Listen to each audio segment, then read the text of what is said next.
Now, from Nebraska's trusted news source, this is Channel 8 News at 10. We've been called on to do is to support the U.S. In bringing back a group of American citizens back to the U.S. safely. Tonight, a global health scare lands right here in Nebraska. 17 Americans potentially exposed to the hantavirus on a cruise ship. This virus is not known to spread in a sustained way, person to person. They'll soon be quarantined inside one of the most specialized biocontainment facilities in the world, right here in the heartland. It is really helpful to have that background experience. From Ebola to COVID to now hantavirus, years of training and preparation are being put to the test.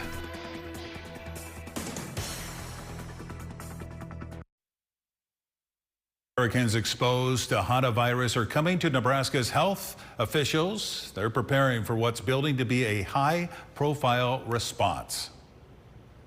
Good evening, everyone, and thank you so much for joining us tonight. We appreciate that.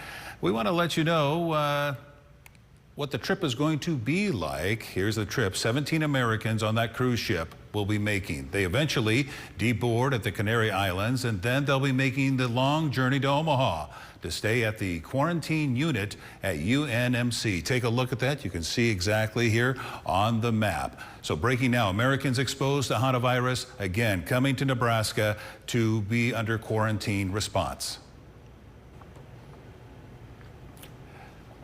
All right, let's bring in Jake. Jake has been traveling to Omaha today to get the very latest on this. And Jake, what exactly did you find out when they held that news conference? Yeah, well, for starters, Rod, I know a lot of people are thinking, should they be worried? Should they be concerned, right? And it's a fair reason to assume that. But officials, after talking to them today, they say Nebraskans should not be alarmed. The people being brought here are not showing symptoms. They're not, I guess they haven't even been diagnosed yet, they say, of course. But that will be monitored inside a specialized quarantine unit for situations like this.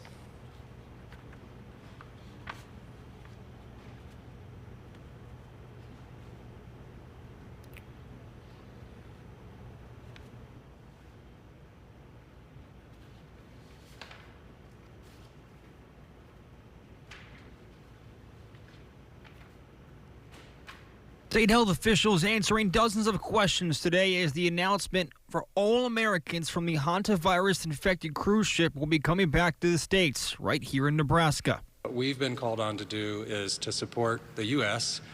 In bringing back a group of American citizens back to the U.S. safely and to ensure that they're safely monitored. They're expecting 17 people, and they will all be quarantined here at the Davis Global Center in Omaha on UNMC's campus.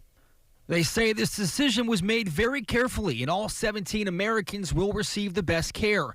They also say they have no reason to believe that any of them have been infected, just, quote, potentially exposed.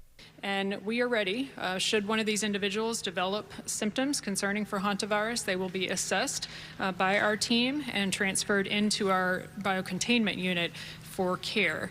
And that care can range anything from, clinical monitoring and basic supportive care to invasive procedures and critical care for those that have critical illness.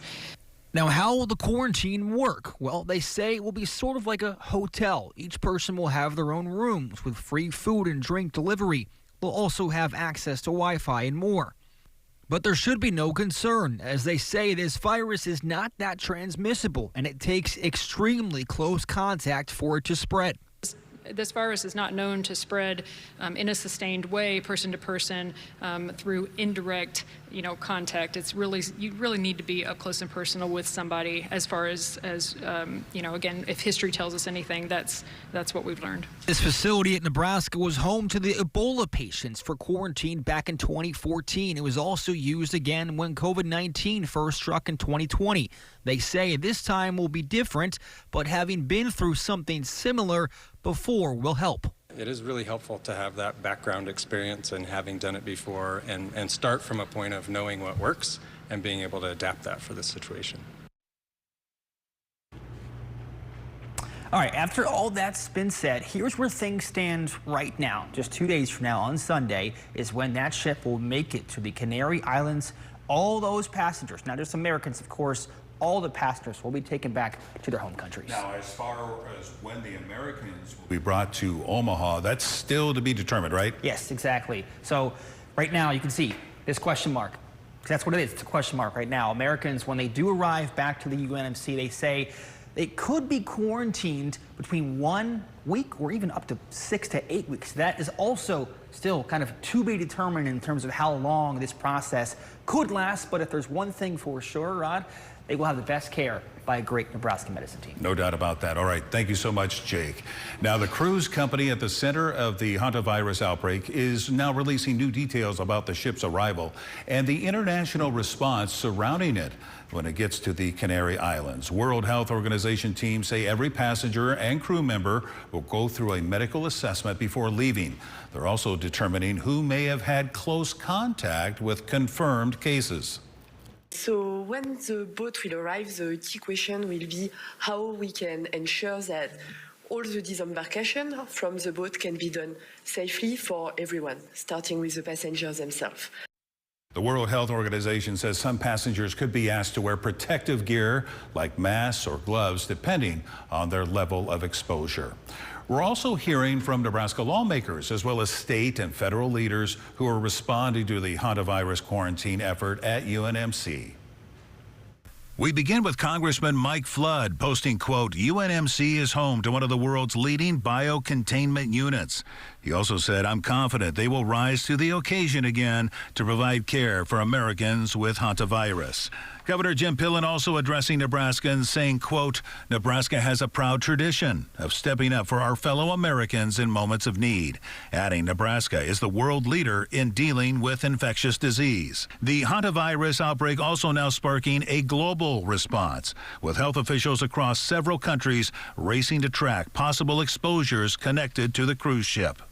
Officials say people from more than 24 countries may have been exposed to the virus after several confirmed cases were linked to the cruise ship. Health agencies in Europe, Africa, and the United States are now contact tracing passengers and crew, while the World Health Organization says the ship is heading to the Canary Islands for further investigation and disinfection. While much of the world seems to be erring on the side of caution, the CDC is classifying the hantavirus outbreak with its lowest emergency level. According to CDC officials, the lowest level being number 3. The designation means the agency is assigning disease experts to lead the response, along with other staff. A former CDC director says while hantavirus is not the next pandemic, it does provide a lesson in global health. It's not all that surprising to see an outbreak of something that can spread on a cruise ship. On the other hand, what's very concerning is the high case fatality rate here. This particular strain of the hantavirus is quite lethal. Now, that is not to say this is the next pandemic. Hantavirus is not set up to cause a pandemic the way, say, COVID was at this point. And there's nothing to suggest that it is on the way to doing that. The former director goes on to say, while the current risk to the general public remains low, the outbreak is a reminder that health officials must still be prepared to respond. And the CDC goes on to give the reason why it's only a level 3. From 1993 to 2023, there were 890 reported hantavirus cases in the United States. That's around 30 per year. Now, worldwide, researchers estimate between 60,000 and 100,000 cases each year, with about half reported in China. And we've been keeping you updated on the Now Local News app as soon as we learned the 17 Americans were coming to Omaha, and we'll continue to keep you informed anytime any new information is released. Download the app by scanning the QR code right there so you don't miss anything. Let's talk sports now. Nebraska baseball was in a border battle tonight against Iowa at Haymarket Park. And Nebraska softball suited up for a semifinal match with Indiana out in Maryland. Big games for both Husker squads. For the latest on the Big Red, let's check in with Nate Johnson, who joins us here in the studio. Nate? Yeah, hey, thank you so much, Rod. Great night for baseball at the ballpark tonight. It was a beautiful night and evening, and the softball team was rolling as well. Let's talk about both our Husker squads, starting with the baseball team, who was looking to snap a 3-game losing streak tonight, and boy, did they do that. Nebraska with a bit of a slow start early on, but they led 2-0 after 4 and 3-0 after 5. The last 3 innings, the offense got back on track, scoring 7 runs in the 6th, 7th, and 8th innings. 10-0 and 8 tonight for Nebraska. The final, Carson Jessa going 7 innings, 106 pitches, and 9 strikeouts as the Big Red takes care of game 1. Nebraska's softball also back to work tonight against Indiana in the semifinals of the Big Ten tournament. And you want to talk about pitching, Alexis Jensen went a complete game shutout, throwing 12 strikeouts tonight. The offense really woke up in the 4th, scoring 3 runs, and Nebraska wins it 5-0. The Huskers will be up against UCLA tomorrow at noon, which is a change from the original time. It'll be Nebraska versus UCLA for the Big Ten title. I'll see you back here in the Sports Zone for a lot more sports talk. For now, though, Rod will send things back over to you. All right, thank you, Nate. Let's talk some weather now with your first forecast. It's been quite a nice day to finish out work week here as we take a live look from our Allo Cam just east of downtown. Hey, let's not forget, Mother's Day weekend is coming up. Let's see if Mother Nature is ready to cooperate with any plans that you might have. Let's go to our chief meteorologist, Rusty Dawkins. Rusty. Very important weekend. Lots going on this weekend, too. You got graduations happening, Mother's Day weekends happening. For me, I have an anniversary happening. My kid's birthday is happening. I mean, there's a lot going on this weekend, let me tell you. And outside right now, very quiet. And that's a great way to start off the weekend. Here's 48th and Cornhusker Highway, ABC Seamless. Not a lot going on out there. We have just 1, 2, 3 cars. That was about it. That precipitation we saw earlier, those spot showers, those have gone by the wayside as expected, and now we're seeing clear skies. A few more clouds, though, for the western half of the state. 50s and 60s from one side of the state to the other. We're right at 60 degrees in the Lincoln area. The wind is very nice. It's less than 10 miles per hour. Well, Columbus at 10 miles per hour. The hour-by-hour forecast, look at that. We're already to 80 degrees by noon tomorrow, so it is going to be a warmer day tomorrow. And the wind gusts should behave themselves, but still up there around 20 to 25 miles per hour. There is a chance for rain this weekend, the first half of the weekend, not the second half. So more on that in the full forecast. Thank you, Rusty. When we come back, Lincoln Love, how a local group gives a Lincoln mother the gift of a lifetime.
One big surprise. A team effort gives a Lincoln mother the gift of a lifetime, and emotions running high as she stepped outside to see a car that she can now call her very own. Channel 8's Emma Norwood was there and got to speak with the ones who made it possible. It was all smiles today as Tylandra Tate received this gently used car, free of charge. This life-changing opportunity made possible through a community effort and the kindness of so many. I seen a need, and I knew that I had the capabilities and community partnerships to be able to make it come forth. An unforgettable morning as mother of three, Tylandra Tate walks through the doors of A1 Automotive and is gifted this car, free of charge. The owner of A1 Automotive, Kendall Warnick, starting a nonprofit aimed at giving away cars for those in need. Ashley Milner coming across his Facebook post and deciding to take action for her friend. I submitted an application. As Kendall said, it was a lengthy one, but I knew that it would be a life-changing opportunity, and I knew based off of the economic opportunity, not just with her, but with her family, that this would be life-changing for not just one person, but multiple people. From there, Milner knocking on doors, partnering with Vivian Claw to give a free AAA membership and help with insurance. The collaboration from Claw, Milner, and the ones who fixed up the car leaves a warm feeling in their hearts. It's very rewarding to use talents that we have to make somebody else's life easier. Tate tells me this changes everything for her. This is a great opportunity to have three people, you know, that's just, it's Trinity. To have three people come together and see something in me and to willing to help me the way I help others, it's a blessing. It's a blessing. So to have that coverage, to have this vehicle, to have just this support system and this foundation, it's amazing. So I'm very grateful. Today's surprise also hitting close to home for Milner and Claw. Both say they had someone help them in life, and they're happy to just pay it forward. Reporting here in the studio, Emma Norwood, Channel 8 News. Now, your Storm Alert Team forecast with Chief Meteorologist Rusty Dawkins. Temperatures today a little above average, 78. 72 is where we're supposed. This is my favorite time of year, by the way. 72 is the normal high. That's my favorite high temperature of the day. We usually don't get right at 72, but when we do, which I have it in the forecast for Sunday, it's usually a pretty good day. 52 for the low, too, so a little above our average low. Speaking of Mother's Day, there you go. 72 degrees, mostly sunny, likely a top 10 day, and just because it's Mother's Day, top 5 day, maybe the best day of the year. We'll see. Rain possible on Saturday. We'll get to that here in a little bit. 83 for the high. Here's your graduation forecast too. PM showers are possible, maybe even a thunderstorm or two. I think most of the day is dry. We start to see a chance come 6 o'clock tomorrow evening, and those temperatures in the lower 80s for a good portion of the afternoon. And by noon, we may be at 80 degrees already. So we'll see what happens there. Then Mother's Day at 72, and then back to 83, warm again on Monday. So here's your live look at ABC Seamless. There's nothing going on. What am I supposed to talk about? Oh, there you go, green light. It's a quiet Friday night, that's for sure. Temperatures in the 50s and 60s. Just about everybody real close to 60 degrees. We're at 66 in Wahoo, though. 60 in Lincoln, 62 Beatrice, into the 50s in Aurora and Grand Island at 57 and 59. Very light wind, less than 10 miles per hour, so that's always good. When you have wind less than 10 miles per hour in Nebraska in the spring, no less, doesn't happen very often. Satellite, all of those spot showers that we saw earlier, gone, and gone up there too. So we'll zoom all the way out and just show you that we've got mostly clear skies. A little bit of cloud cover off to the west. Now this is what is expected to happen. The clouds will continue to thicken up from west to east. I think we'll start the day with sunshine from Grand Island to Lincoln, and then the western half of the state more cloud cover. Precipitation starts to kick in a little bit by about 10 o'clock from Chadron down through North Platte and McCook. That will build. This is a little bit of a frontal boundary right here, kind of a warm front spreading to the north and east. So scattered showers, maybe a rumble of thunder there by 4, 5, 6 o'clock, late afternoon into the early evening hours. But that boundary is right there. And then this, with a cold front, starts to come from west to east. And now that comes our way. This actually has a chance to be strong to severe 1 or 2 storms by Saturday night. And then that will continue across the state. Some storms down here. By midnight, 1 o'clock in the morning, quickly moving south and east. Not expecting this to be severe, but 1 or 2 strong storms a possibility.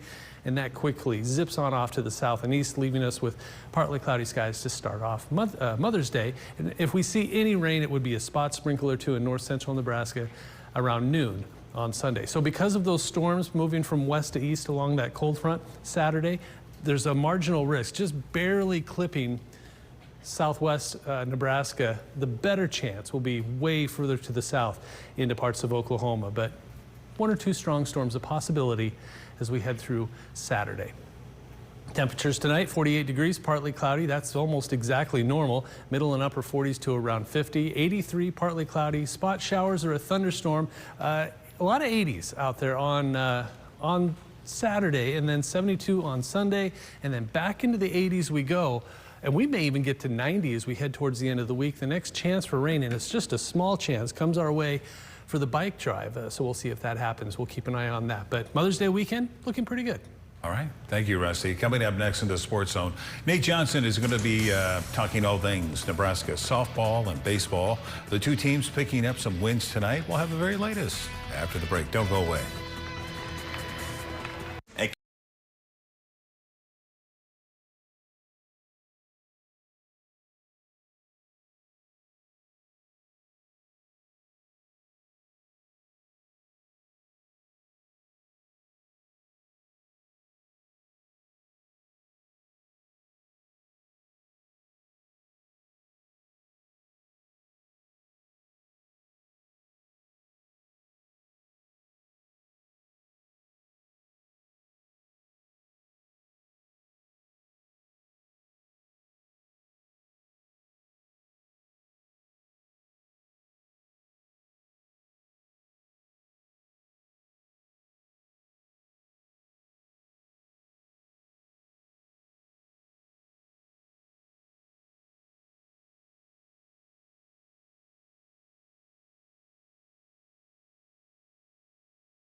Now, from the Channel 8 Sports Zone, sponsored by Green's Furnace and Plumbing, here's Channel 8 News Sports with Sports Director Nate Johnson.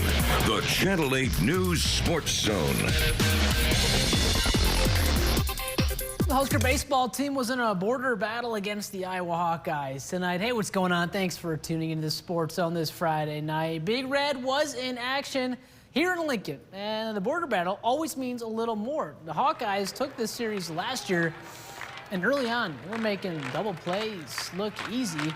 A couple on for Iowa after this double play here. 1 on for Nebraska right there. That would end the inning. And then a couple on for Iowa, but Carson Jasa was having none of that. He gets the K. Iowa strands a pair. The offense waking up for the Huskers now. Will Jeske poking one to right field. Ball is caught. Throw to home was close, but Trey fights in there for the score. Nebraska up 3-0 now, and Fikes would blow this thing open. A no-doubt shot to left field, 2-run home run. Nebraska would go on to win this thing 10-0. Jasa going 7 innings pitched, 2 hits, 9 strikeouts on 106 pitches.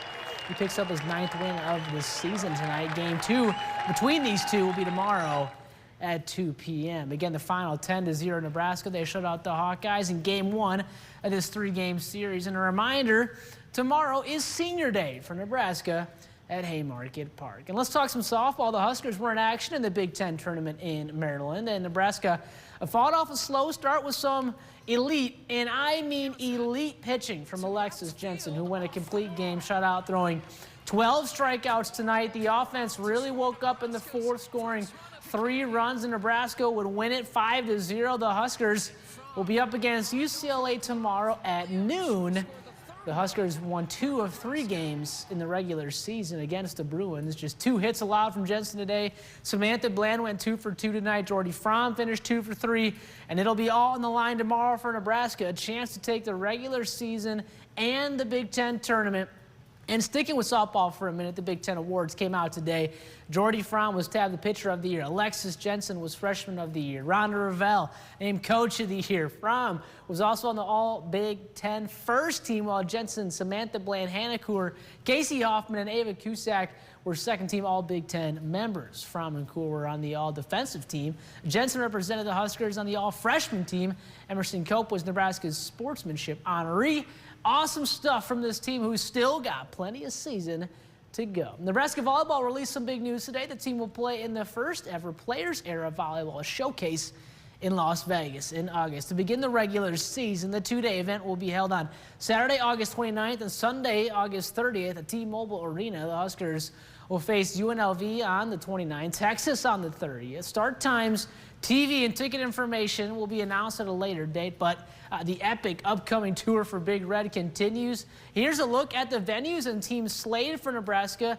Jerry's World on August 27th, T-Mobile Arena on August 29th and 30th, Wrigley Field on September 6th, not to mention stops to South Dakota to face South Dakota State on September 2nd, and Wintrust Arena to take on DePaul on September 4th.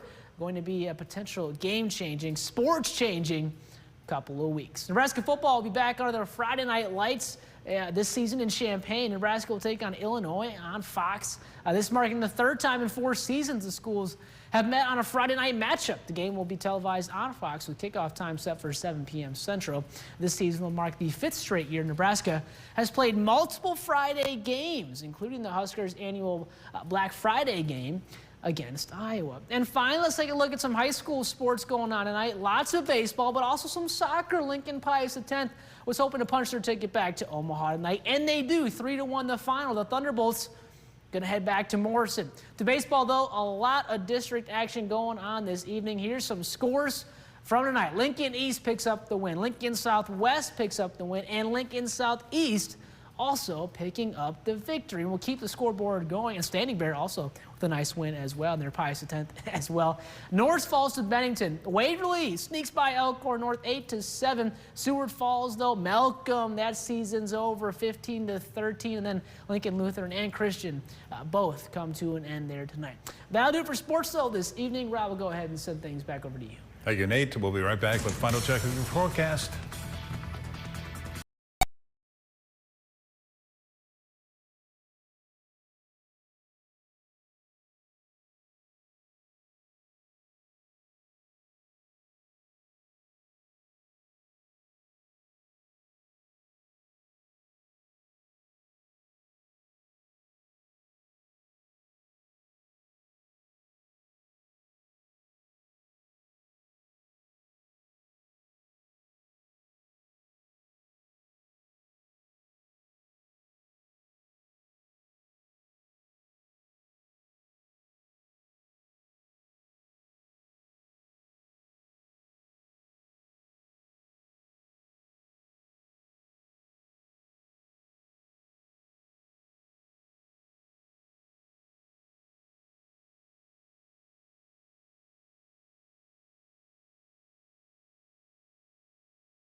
Some showers, maybe a rumble of thunder tomorrow evening in eastern Nebraska. It happens sooner the further west you go. 83 for a high on Saturday. Really nice on Sunday with 72 degrees. Here's what it looks like on Saturday. 83, temperature starting off around 50, eventually getting into the 80s. And again, that storm chance happens closer to sunset and beyond. But 72 on Sunday, and then back into the 80s we go early next week. All right, thank you, Rusty. To all the moms out there, you are special, and we thank you for everything you do. Have a great weekend.